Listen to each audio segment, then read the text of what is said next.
All right, I will say good morning. Good morning. Thank you for accommodating the earlier start time. I figured, given the fast day and given the short Friday, given the short Erev Shabbos, that it's kedai to learn a little bit before davening this morning. So let's begin. I want to begin by thanking our Talmud Torah sponsors for the month of Teves, Dovi and Nina Elman, for dedicating all of the shiurim and drashas this month in honor of their daughter Ayelet becoming a bas mitzvah. We hope that on the merit of our Talmud Torah, Ayelet will continue to flourish into a wonderful bas Yisrael.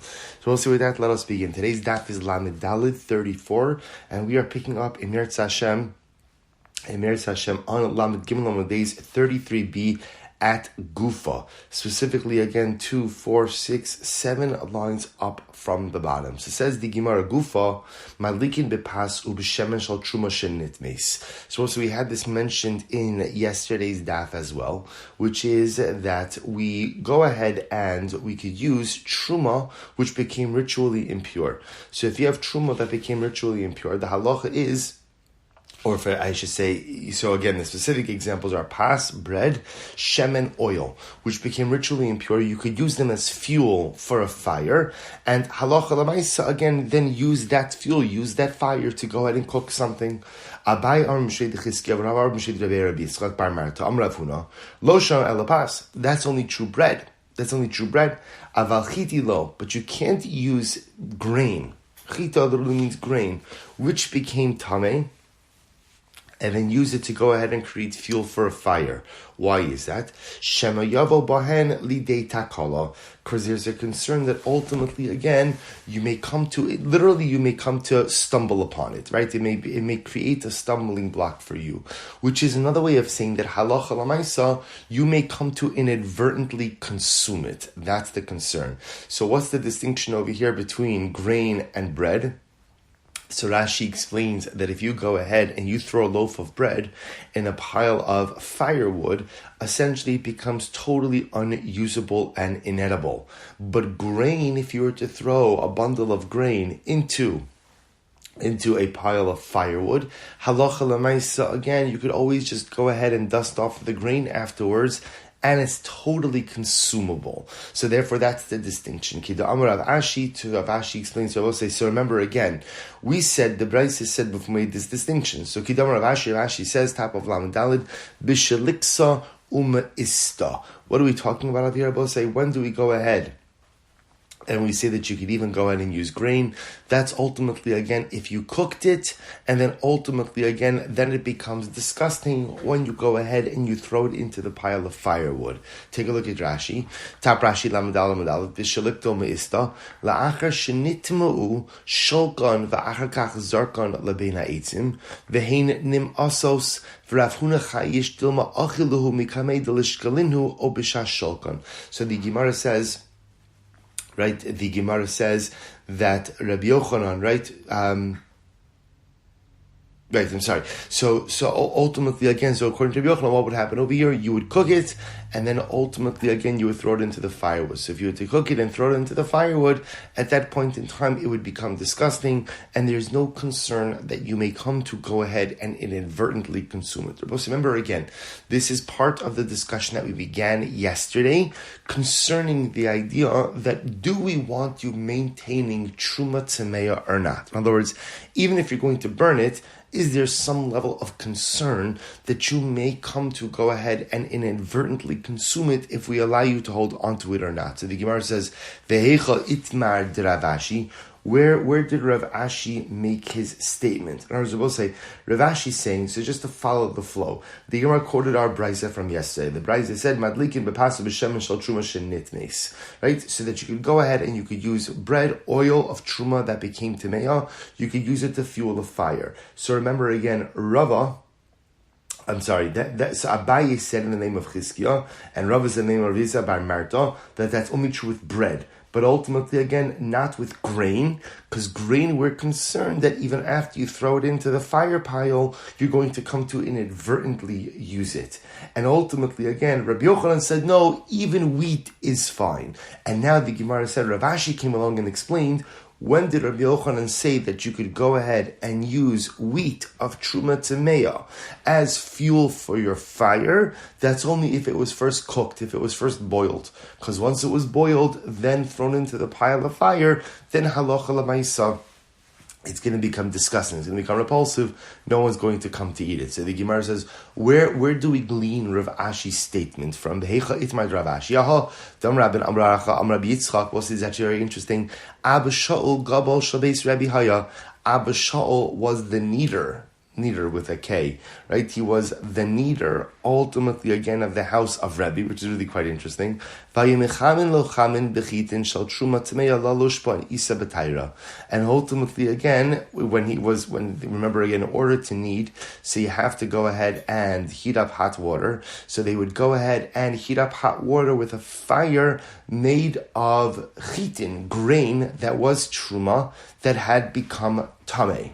So you see from here that in the house of Rebbe, they were using stalks of truma wheat, which had become tameh. They were using it for fuel for fire.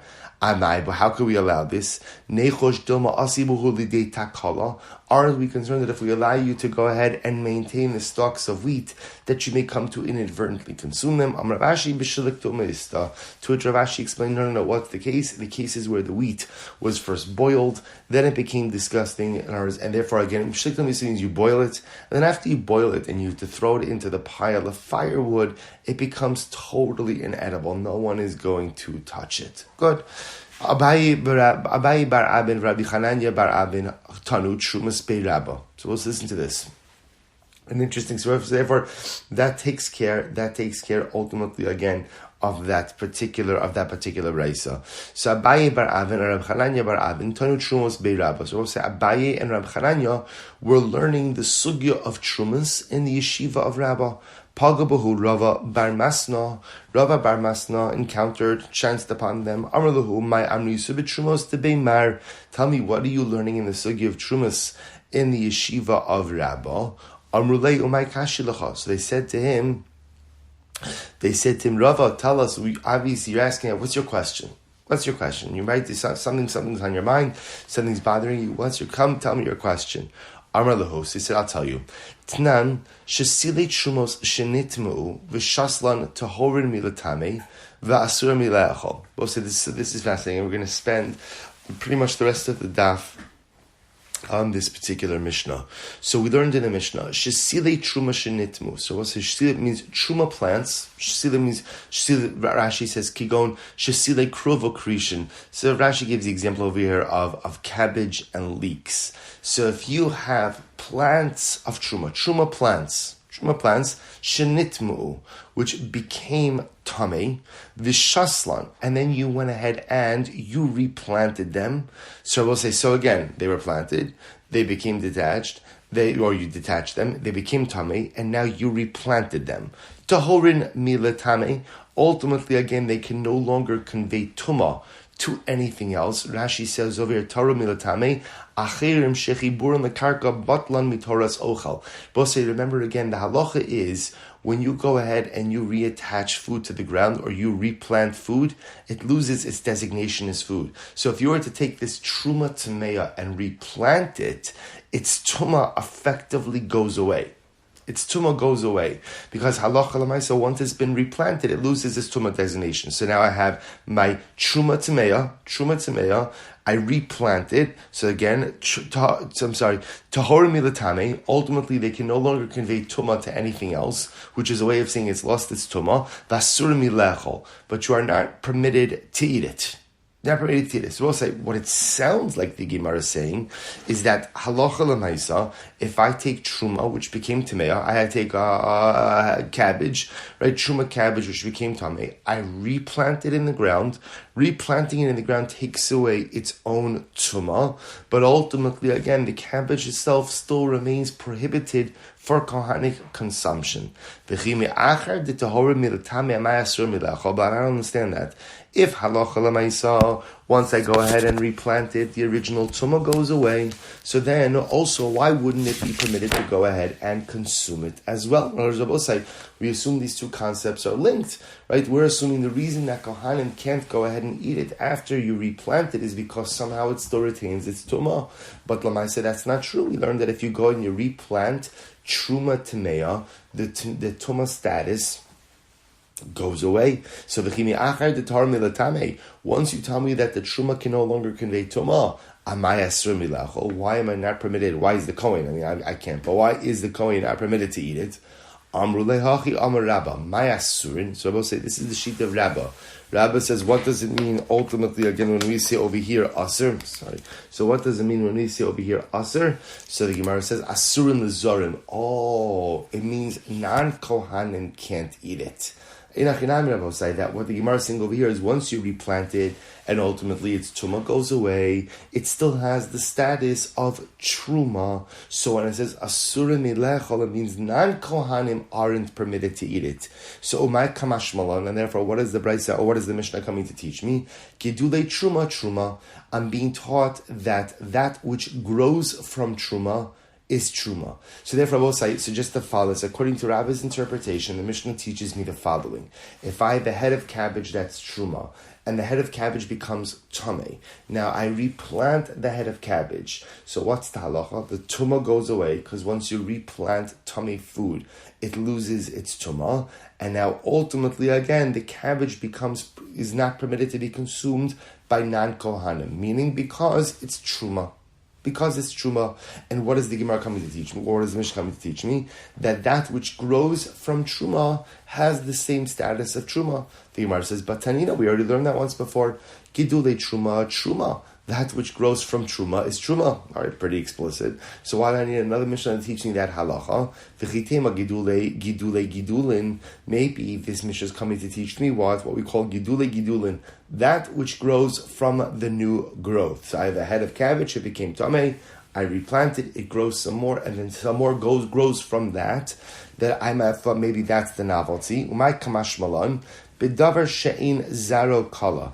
And I will say, interestingly enough, perhaps what we're referring to over here is the type of plant whose initial seed never fully decomposes. I will say, in the plant world, there are two different kinds. I'll give you a little horticultural lesson over here. Right? In the plant world, there are two different kinds of, I'm sure there's more than two, but for our purposes, say there's two. There's the type of plant where the initial seed or initial bulb totally decomposes as more growth occurs. And then there's the type of plant where the initial seed or bulb remains intact. So for example, onions are a good example of the latter. We're going to see that in just a moment, where again the initial bulbs of the original onion still remains intact, no matter how many additional bulbs are created. So the Gemara says as follows. We're going to see that in the Gemara in just a moment. So maybe that's the chiddush over here. According to Ram, maybe that's the chiddush of our Mishnah, that even that which grows, even secondary and third growths, still have the status of truma, and even if the original seed or the original bulb has not decomposed, additional growths still have the status of truma. To which the Gemara says, "Hanami we learned that as well. Hatevel gidulav mutarin b'davar shezaro kala." We'll say if you have tevel. Right, so remember again, tevel is untithed produce. Let's say you had tevel and you replanted your tevel. So that which grows from the tevel ultimately again is permitted. B'davar shezaro kala, as long as the original seed decomposes. Aval b'davar shein zaro kala, but for something where the original seed does not decompose, afilu gidulin asurin ba'achila.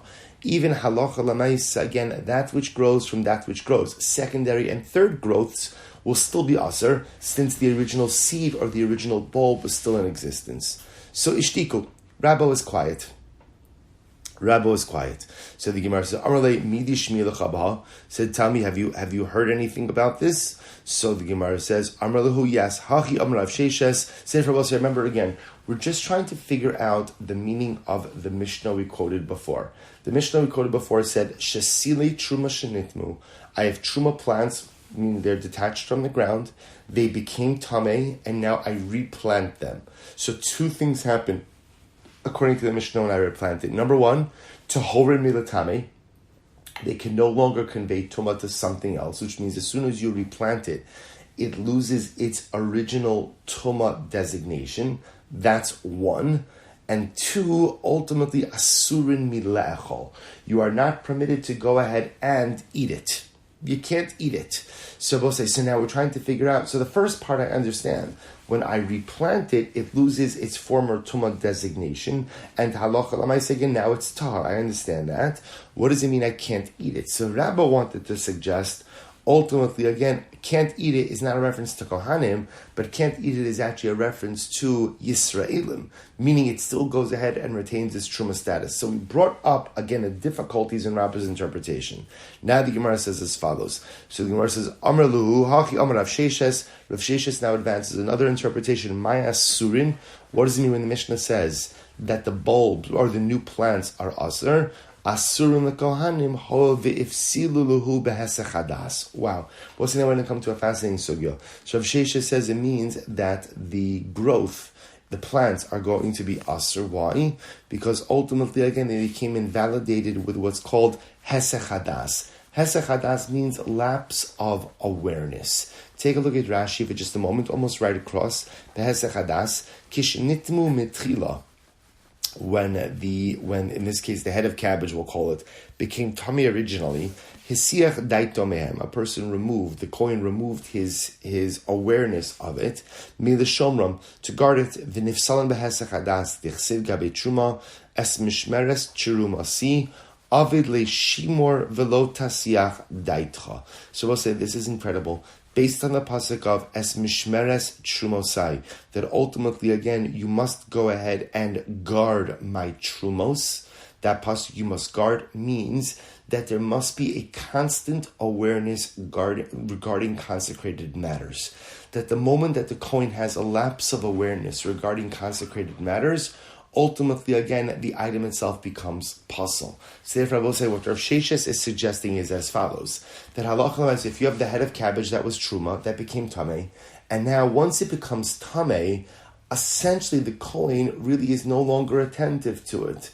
The fact that now he goes ahead and he replants it, and ultimately, again, there's more growth that comes, that's fine.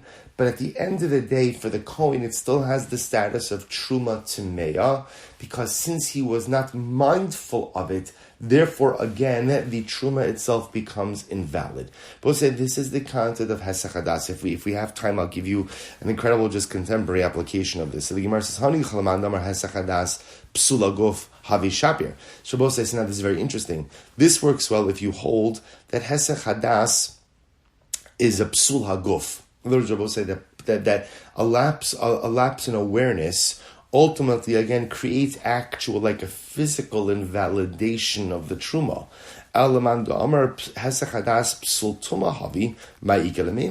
But ultimately, again, if you hold that hesach hadas is an issue of tuma, an issue of potential tuma, then halacha l'maisa, I don't understand. Why should there be a problem here? Look at Rashi.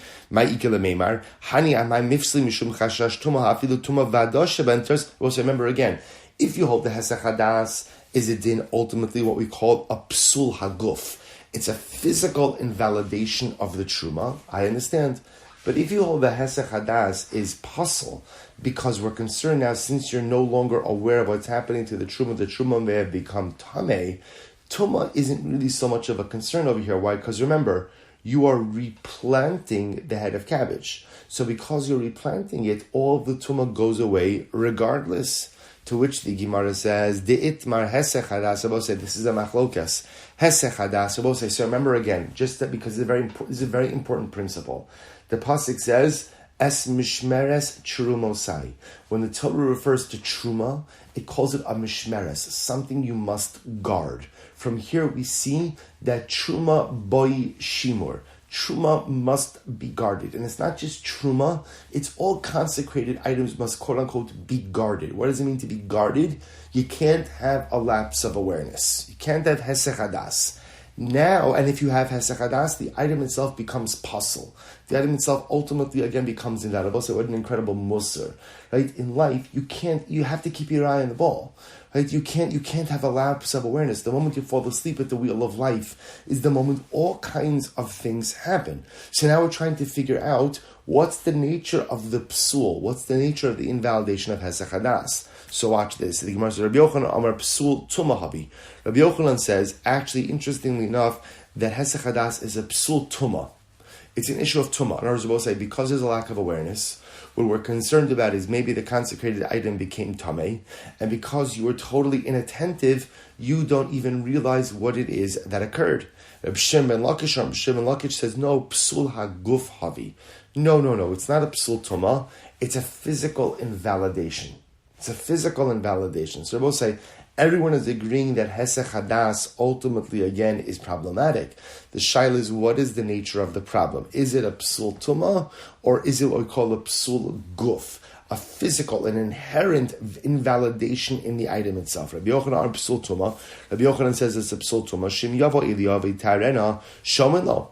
So we'll say Rabbi Yochanan holds a psul tuma. V'harai if Eliyahu Hanavi were to come, that if when Eliyahu Hanavi comes and he tells us ultimately again that this particular item in question is tahar and not tameh, we will listen to him. Reb Shimon Lakish on Psul Haguf Havi. Reb Shimon says no. Hesach Hadas creates an actual inherent physical invalidation. Or as I say, I failed to remain aware of the consecrated item, and therefore halacha lamaisa, by definition, it is invalid. Psul haguf havi shim yavo Eliyahu v'yitarena. Even if Eliyahu were to come along and say the item is not tameh, ein shomin lo, we would not listen to Eliyahu Hanavi. So I will say this is an incredibly important and profound yisod. I will say this is the, sometimes in the daf when we don't necessarily go ahead and remember, all the shakal and tie, all the back and forth. There are principles that we learn and principles that we absorb that are so important. This is one of them. The concept of Hesach Hadas by Kodshim es mishmeres trumosai. Truma Kodshim requires shmira. Where you don't have awareness, that's called Hesach Hadas. When there's no Hesach Hadas, that's Machlokes Rabbi Yochanan and Rabbi Shimon ben Lakish. Rabbi Yochanan saying Hesach Hadas is a psul tuma. Once there's no awareness, you have to be concerned that maybe the item became ritually impure. Rabbi Reish Lakish, no, it's not tuma. It's just an inherent invalidation in the item. Since the item requires quote-unquote guarding, if you don't guard it, by definition, it becomes invalid. So the Gemara says, Eisvei Rabbi Yochanan and Rabbi Shimon Lakish. So Rabbi Yochanan raised the kasha. So listen to this. So Rabbi Shlomo Rabbi Yochanan Membrok Omer. V'u katan haya ben kavesh lamizbeach. This is an interesting idea. There was a small open area. V'u katan means like a small open area, a small cavity between the kavesh is the ramp, and the mizbeach. B'ma'aravo shel kavesh, in the west of the ramp, shesham hayu zarkin psuli chatos ha'of v'tu'ubar tzurasan, v'yotzan lebeis hasreifa. So we'll say if you had a situation, ultimately, again, of a chatos ha'of, right? A bird offering, which became invalid, what would they do? They would go ahead and throw the invalid bird offering into the cavity, into the little area right by the ramp. They would let it sit overnight. Tu'ubar tzurasan literally means let its form change. And then they would take it out the next morning to go ahead and burn it. Look at Rashi. Shesham zarkin psuli chatas ha'of. Lefi shehi na'asis bekaren ma'aravis dromis lamato. Ukisheira psul ba she'eno psul haguf mamish. Ve'en yachol l'sarfa miyad. So we'll say we're talking about over here, without getting into all technicalities, Rashi points out that we must be talking about that the bird developed some type of disqualification that does not allow for immediate burning of it. Rather, we have to let it sit overnight. And then I also remember again, when you let a carbon sit overnight, what happens? That's the psul of lina. That's the psul. That's the invalidation of letting it sit overnight. And then the next morning, you take it out and burn it. So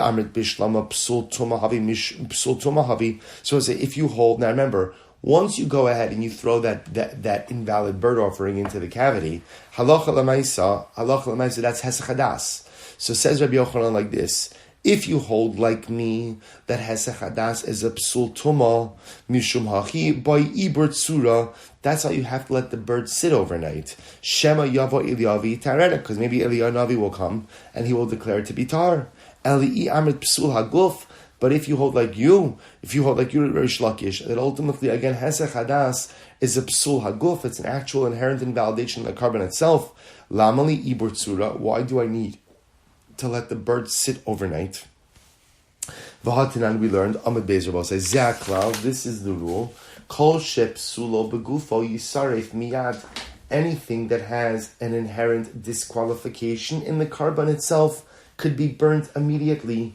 Bidam ubebailin, if there's a disqualification that comes about as a result of something to do with the blood, or disqualification in the owners, to ubar tsurasin v'yotzin beis hasreifa.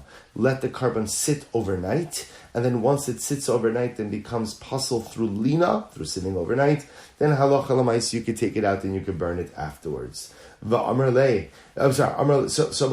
again, so this is the kasha that Rabbi Yochanan is asking on Rish Lakish. Rabbi Yochanan says, according to me, that I hold that halacha l'maisa hesech hadas is a psul tuma. This makes perfect sense. Let the invalid bird offering sit overnight. In the event that Eliyahu comes along and tells us it's not tummy, it's going to be totally fine.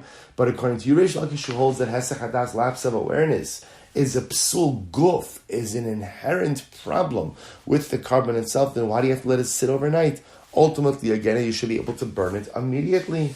Amar le haitana tana de bei Rabba bar Abu Ahuda. Amar afilu pigul taun abu ibor tzura. So we'll say ultimately again, the tana of this particular brisa is of the opinion that halach lamaisa, even items which are clearly a psul guf, like for example pigul, right? So we'll say pigul. Ultimately, again, a kohen has in mind during the avoda that he's going to consume the carbon in an illegal fashion, in illegal time, illegal fashion.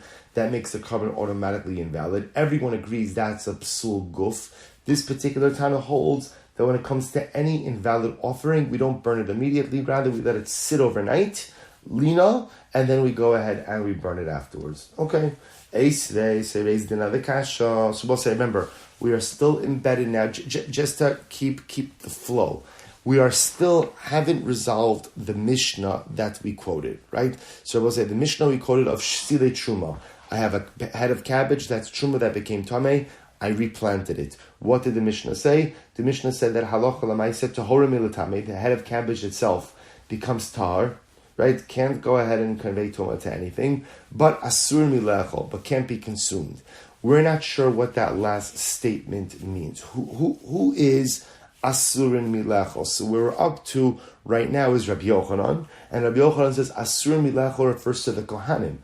Why can't the Kohen eat the replanted head of cabbage even after you harvest it again? Hesech hadas. Because there was a lapse of awareness regarding Truma, and whenever there's a lapse of awareness, the item becomes invalid. Oh, lapse of awareness, Hesech hadas. Now we're kind of on that side note. So now we're discussing the nature of the prohibition of Hesech hadas. What is that psul? So machlokes Rabbi Yochanan and Rish Lakish. Rabbi Yochanan holds that Hesech hadas is a psul tuma. It's tuma, and Rabbi Shimon Lakish holds that it's a psul guf. It's an inherent invalidation in the consecrated item itself. So good. Esvei nitma oshen if sahabasar oshiyasa chutz lekilayim. If ultimately again you have sacrificial meat which became tameh or became invalid or it was taken out of its prescribed area. Rabbi Eliezer Omer Yizrok. Rabbi Eliezer says you could still go ahead and sprinkle the blood. Right. So Rabbi Eliezer is of the opinion that even if you don't have the sacrificial meat, as long as the blood is intact, you can go ahead and do zrika with the blood. Rabbi Yeshua Omer Lo Yizrak. Rabbi Yeshua says no. In order to do the zrika on the blood, you have to go ahead and have the intact meat. Umoda Rabbi Yeshua, and Rabbi Yeshua will agree that what? Shimzarak Hurtza. That ultimately, again, that if you did indeed do the blood service, even in the absence of sacrificial meat, that it works. So the Gemara says, well, let's analyze this. My nifsal. But so when we speak about sacrificial meat that became pasul, what are you talking about? What does that refer to? Lav behesach hadas. Is that not referring to hesach hadas? If you hold the hesach hadas as a psul tuma like Rabbi Yochanan, then I will say again, if we're talking about a psul tuma, that's what we're talking about. The reason I don't have the sacrificial meat is because sacrificial meat became tameh. then I understand why, if I go ahead and I do the blood service, that the carbon will work. Why, Rabbi say? Because there's the tzitz. The tzitz, Rabbi say, remember again, is the head plate, the forehead plate that the Kohen Gadol wears. There's the concept of tzitz miratza, that ultimately, again, the tzitz has the ability to affect atonement. Specifically, when something sacrificial was impure, was tamei, and you did it anyway. So if you hold that hesach hadas is a din in tumah, and you're talking about a case where now there's no sacrificial meat, but the Kohen did the blood service anyway, and you're going to tell me that Rabbi Yeshua holds that it works, that makes sense. If you hold hesach hadas is a din in tumah. But if you hold that hesach hadas is a psul guf, amai hurtza, ultimately, again, why does it work? Why it shouldn't work? We'll say again, if you hold it's a psul guf, the tzitz, Rabbi say, the tzitz can't affect atonement for anything. The tzitz could affect atonement in cases of tumah, but the tzitz can't affect atonement in other areas. To which the Gemara says, "My nifsal." You're right. What's the case of where the meat became pasul? Nifsal b'tvul yom. The case of us is where the sacrificial meat came in contact with a tvul yom. So we'll say ultimately again, which is, of course, a much lower form of tumah. Ihachi, if that's the case, hainu tamei. So again, we'll say then the Bryce is repetitive, because the Bryce says esvei nitma o nifsal habasar o shiyatzu. So I don't understand. So then you're telling me that the case of nifsal is when it came in contact with the tvul yom. If it came in contact with the tvul yom, then ultimately again that's nitma. So why are you repeating the same thing twice? To which the Gemara says, you're right. Trei gavni tamei. Two different forms of tumah. Good. So we'll say, so again, so we still have our machlokes. We still don't have our final interpretation of the Mishnah.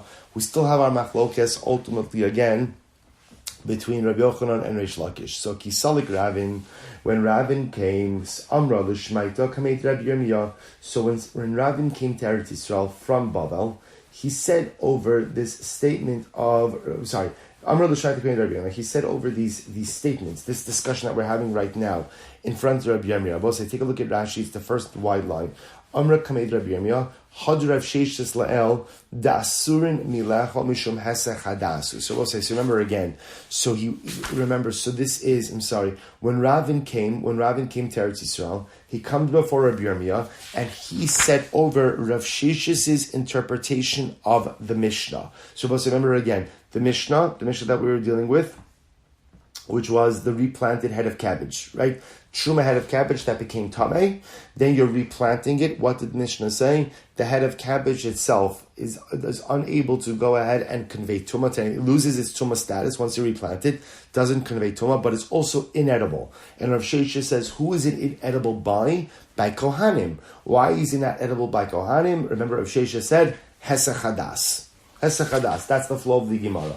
So comes along Rabin, and Rabin says over this whole thing in front of Rabbi Yirmiyah, and Rabbi Yirmiyah says, Amri Amar, Bavloi Tipshai, those foolish Babylonians, first wide line, foolish Babylonians, Mishum Diyasi Ba'ar Dechashucha, Amrisun Shmaisa Demachshachu, because they live in a dark land, they say rulings that are dark and dim as well. So we'll say, so Rashi points out over here. So essentially, what Rabbi Yirmiyah was saying was, I don't totally agree with what Rav Sheshis was saying. That's the Rashi on his statement. And so we'll say, so ultimately, again, remember, Babel, Rashi points out, was situated in a valley. So it's often called the dark land. So those Shmiya Lechu Hadrab Shimon Lakish. So ultimately, Rabbi Yirmiyah says, didn't you hear what Rish Lakish said? Mishneh Rabbi Oshia, Mi mehachag shenitmu. So what's this interesting case? Mehachag also refers to water used in the Beis Hamikdash for the Nisuch Hamayim. Nisuch Hamayim was a special water libation that was brought on Sukkos. So watch this. So me'achag shenitma. We'll say, so if you had water that was set aside for Nisuch Hamayim, which became tamei. Now Rashi's pointing out over here that we're talking about where the water. This is Shabbos. The water was drawn Erev Shabbos, right, to have it in the Beis Hamikdash for Shabbos, and then the water became tamei. Because it's Shabbos, I can't really go back to the Gichon spring and go ahead and redraw the water again. So what happens? So the Gemara, so what do you do if the water that's going to be used for Nisuch Hamayim becomes tamei? So what's the halacha? Heshikon va'achar kach hikdishan tahorin. So we'll say ultimately again, if I do hashaka, so we'll say this is incredible. So remember again, Rashi points out over here there was a small stream that ultimately ran through the courtyard of the Beis HaMikdash. So they would do something called hashaka. Hashaka means they would take the water and literally, again, kiss it to the stream of water. So we'll say, without getting into all the technicalities now, if halacha l'maisa, you go ahead and you take ritually impure water, and you allow that water to touch water of a mikvah, the ritually impure water becomes pure. This is the concept of hashaka. Now the truth is, we use hashaka today in our mikvahs, because we know that a mikvah is supposed to be 40 sa'ah of rainwater, but often we don't have 40 sa'ah of rainwater in a mikvah. I have some amount of rainwater, and the rainwater kisses the regular water. Hashaka, that's what it's called. Kisses the regular water, thereby converting the entire body into a pool of rainwater. Again, I'm simplifying things just a bit, but the idea here is as follows. So if you have the water that was drawn for the Nisuch HaMayim, and that became Tameh, you could do Hashaka. They would kiss it to the waters in the stream that went through the Beis HaMikdash, and that would purify the waters. But the Gemara says something very interesting over here. The Gemara says, Hishikan va'achar kach hikdishan. If you first did the hashaka and then you did the consecration, tehorin, ultimately again it works. However, hikdishan ba'achar kach hishikan. But if you first sanctified the water, it became tameh, and then you did the hashaka, ultimately again it will be tameh. It will be tameh. In other words, it doesn't lose its tumah status. Rashi says over here, well, that's Michti, so let's analyze this. Michti, Zriya Ninhu, Mali Heshikon va'achar kach hikdishon, Mali hikdishon va'achar kach heshikon. So I will say, interestingly enough, doing hashaka with water is the same thing as replanting the head of cabbage that became tameh. It's the same yesod, the same concept. I'm taking an item, returning it to its point of origin, and when you do that, so the tumah ultimately falls away. So I take the head of cabbage that's tameh, replant it in the ground, ultimately again it loses its tumah status. I take water which became tameh, I reattach it to a body of water, ultimately again it becomes tar. So what does it matter with the water if I went ahead and kissed it to the stream before I consecrated it or after I consecrated it? Alma, what do you see from here? Ein zriya lehakdish. Hachanami ein zriya letruma. Rather, Rabbi say, what do you see from here? You see from here that there is no replanting of hekdish, there is no replanting of truma. Now, Rabbi say, now what does this mean? Take a look at Rashi. Ein zriya lehakdish litaro bekach demaila asu bekachim. Wow. So Rabbi say, so it turns out that halacha lemaisa, what Rabbi Yirmiyah is suggesting is as follows. If you were to take the water, and you were first to consecrate it, let's say you were to consecrate it, then it became tameh, and now you want to kiss it to the stream. Rabbi Yirmiyah suggests that does not work. You can't purify the water in that way. If you didn't yet consecrate the water, you could purify it by kissing it to, it's not the right English, but you understand, by kissing it to the stream, right? But I will say, but why, so what is the problem if you first consecrated it? Because ultimately, again, once an item has become consecrated, so Rabbi Yirmiyah is of the opinion of what we call ein zriya lehagdish. That kodesh, once an item becomes consecrated, you can't tamper with it. You just can't tamper with it. So the notion of going ahead and kissing the water to the stream in order to purify it, so Rabbi Yirmiyah will say, once it's kodesh, you can't change it. And if it becomes tameh, it becomes tameh. Rabbi Yirmiyah will say the same thing with the head of cabbage. Once the head of cabbage is truma and becomes tameh, the act of replanting it cannot alter it. According to Rabbi Yirmiyah, this is maila asu bekachim.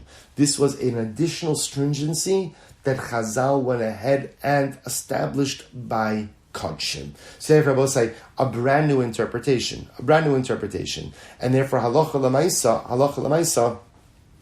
Rabbi Yirmiyah will say that that ultimately, just like you, so therefore again, in the case of the waters, if you didn't yet consecrate it, you can purify it. But once you consecrated it, it can no longer be purified. In the same way that if you were to go ahead and replant the truma head of cabbage that became tameh, that would not work as well. Ein zriya lehekdish, hachenami ein zriya letruma. Yosef Rav Dimi v'kamar lehashmaisa. So Rav Dimi was saying over this particular ruling, Rav Oshia's ruling. So the Gemara says, Rav Oshia's ruling, Amar Abaye hikdishan beklika amar, aval bepeh. So now we've established the following. You drew the water. We're going back now for a moment to Nisuch Hamayim. So we'll say, so in the realm of Nisuch Hamayim now, we're going back and we're discussing the idea that if you drew the water, it's Shabbos. If the water became tamei, and you have not yet consecrated it, you could purify it by connecting it with the stream water. If, however, the water already became tamei, if the water was already consecrated, you cannot go ahead and purify it by connecting it to the stream water. So we'll say now we're asking on that. Rav Dimi asked on this. I don't understand. So the Gemara says, So yes, Rav Dimi Karmel Lahashmai say, Amalei Abaye asks, Hekdisham Bekli Kamar Vavapelo Avud Rabbana Maila. O Dilma Bepet Nami Avud Rabbana Maila. Both say, so just a question, Abaye says, when we say the water was consecrated, does that mean the water was dafka consecrated in a utensil? And that's when we say once it was consecrated in a utensil, ultimately, again, you cannot go ahead and purify it by attaching it to the stream. But if you were to just consecrate it verbally and it were to become tamei, you would be permitted to go ahead and purify it by connecting it with the stream. Or do we say no? Any type of consecration, whether it's done with the mouth or whether it's done with a kli, Amarle Zulo Shamati. He said, I don't know the answer to this, but however, but I have heard something similar. Don't Rabbi Yavo and Rabbi Yochanan, Anavim now both say that we're coming now full circle. Anavim shenitma'u, if you have grapes that ultimately again became tamei, darkan va'achar kach hikdishan. See, if you went ahead and you crushed them, and halacha lamaisa, then you consecrated them. Tohorin, ultimately they're tar. Hikdishan va'achar kach darkan. But ultimately, again, if you went ahead and, we'll say, but before we go on with this, I want to close out. I'd like to close out ultimately again the sugya of Hesech Hadas, because let me just, because this although this is related, just to close out the sugya of Hesech Hadas. So let's remember again where the machlokes Rabbi Yochanan and Reish Lakish by Hesech Hadas. Remember, also this is incredibly important. Es mishmeres trumosai or trumasi. There's an not trumosai. I'm sorry. There is an obligation to go ahead and guard truma. What happens, and it's not just truma, it's all consecrated items. What happens if halacha lamaisa, you have a lapse of awareness? Machlokes Rabbi Yochanan and Reish Lakish. Rabbi Yochanan, psul tuma. Reish Lakish, ultimately again, psul guf. So both say, who do we paskin like? The Rambam paskins like Rabbi Yochanan, namely that it is a psul tuma. It's a psul tuma. And therefore, again, when there's a lot, and therefore we'll say, what would that mean practically? What that means practically is that on a sacrificial level, whenever there is an issue of Hesech Hadas, we never destroy the item immediately. Rather, we do what? We leave it overnight. Why do we leave it overnight? Because in the event that Eliyahu Hanavi comes, he will go ahead and determine for us if it was really tamei or not. However, again, once left overnight, if Eliyahu Hanavi has not come, then he would destroy it. They both say, where do we see this practically? I'll just give you an incredible, you'll say to yourself, that's very interesting, but it has no ramifications on me. It does. Both say, listen to this. We know that the minhag Yisrael is that on the Seder night, you go ahead and you take the middle of the three matzahs, right? Bayachat. You take the middle of the three matzahs, you break it in half, you take the larger half, and you set it aside for afikomen. For afikomen, it will say, what's the minhag Yisrael by afikomen? What do we do with it? You wrap it up. Says the Beis Halevi. Why he brings this down in the Beis Halevi Agada. Says, why is it that we wrap up the larger afikomen, the yachatz piece? This is incredible. He says, because remember again, the afikoman is in place of the Karban Pesach. It's in place of the Karban Pesach. And I will say the Karban Pesach boi shimur.